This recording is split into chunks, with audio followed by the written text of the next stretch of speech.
Scores of families who belong to the MST, or Landless Peoples Movement, live in makeshift homes along this rural road in southwestern Brazil.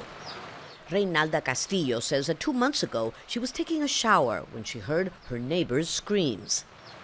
This shack was up in flames, torched by unknown assailants. Luckily, no one was injured. I'm not going to tell you we're not afraid. We are. That's why we leave the lights on now. I'm afraid, but what can I do against these people? Nothing. She's referring to increasingly emboldened opponents of the MST who expect Brazil's far-right-wing president-elect Jair Bolsonaro to make good on his promise to get rid of so-called dangerous extremists.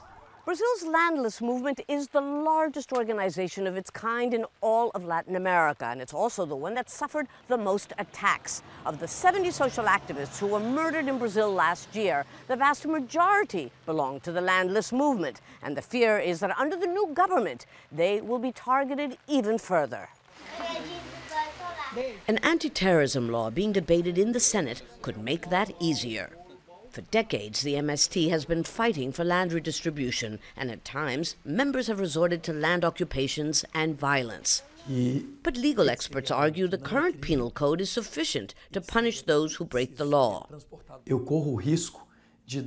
give the government, now and in the future, the power to declare any type of demonstration by political opponents as terrorism is very dangerous.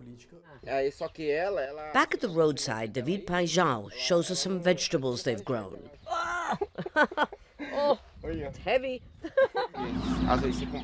We go hungry a lot.